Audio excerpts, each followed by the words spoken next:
চারটি প্রাণী ঘরে অভাব ও অসুখ নিয়ে আসে। এই চারটি প্রাণী যাদের ঘরে আছে ঘর থেকে বের করে দেওয়ার ব্যবস্থা করুন, আর না হলে এই ঘরের থেকে অভাবও যাবে না, অসুখও যাবে না। নবীজি সাল্লাল্লাহু আলাইহি ওয়াসাল্লাম আমাদেরকে জানিয়ে দিয়েছেন। নাম্বার ওয়ান, এক নাম্বার হচ্ছে টিকটিকি। টিকটিকি হচ্ছে এমন একটা প্রাণী যেটা খুবই বিষাক্ত একটা প্রাণী। এই টিকটিকি যদি কোনো খাবারের ভিতরে পড়ে যায় অথবা সে খাবারের ভিতরে মল ত্যাগ করে, ওই খাবারটা কিন্তু বিষ হয়ে যায়। এটা কিন্তু অনেকেই আমরা জানি না, বর্তমান চিকিৎসা বিজ্ঞান বের করেছে। ১৫০০ বছরের নবী সাল্লাল্লাহু আলাইহি ওয়াসাল্লাম বলেছেন তোমরা টিকটিকি যেখানে পাবে সেখানে তাকে মেরে ফেলবে, এবং এক আঘাতে মেরে ফেললে আপনার সওয়াবও হবে। আম্মা জান আয়েশা রাদিয়াল্লাহু তাআলা থেকে বর্ণিত, সুনান ইবনে মাজার ৩২৩১ নম্বর হাদিসে রয়েছে। একজন মুক্ত দাসী ছিল যার নাম ছিল সাইবা। তিনি আম্মা জান আয়েশা রাদিয়াল্লাহু তাআলা আনহার ঘরে প্রবেশ করলেন, দেখলেন সেখানে তার ঘরে ছোট্ট বর্ষা আছে।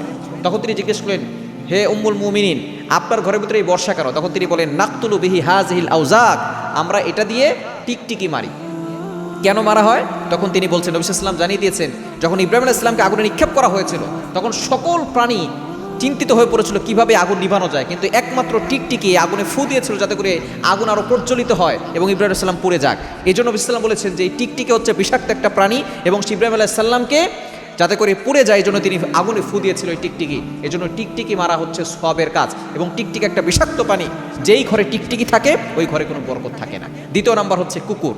আমরা বর্তমানে কুকুর বেডরুমে ঢুকিয়ে নিয়ে যাই। আপনি ঘর পাহারা দেওয়ার জন্য আপনি নিচতলা অথবা আলাদা করে একটা ছোট একটা বাসা করে সেখানে আপনি কুকুর রাখতে পারেন, তবে কুকুর আপনি বেডরুমে নিয়ে যাবেন না। কেন? নবী ইসলাম জানিয়ে দিয়েছেন, লা তাদখুলুল মালায়েকা বাইতান ফিহি কালবুন ওয়ালা সূরা, যেই ঘরের ভিতরে কুকুর এবং কোনো প্রাণীর ছবি থাকে ওই ঘরে রহমতের ফেরেশতারা প্রবেশ করে না, এবং যেই ঘরে রহমতের ফেরেশতারা থাকে না ওই ঘরের ভিতরে অভাব লেগেই থাকে, অসুখ বিসুখ যায় না।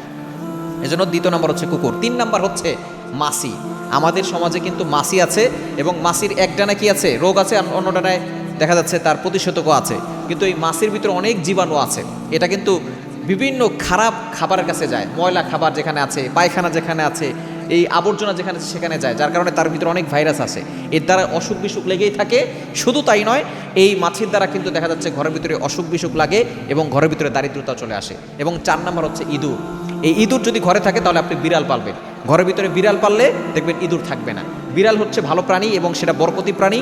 ঘরের ভিতরে বিড়াল পাললে ঘরের ভিতরে বরকতও আসে।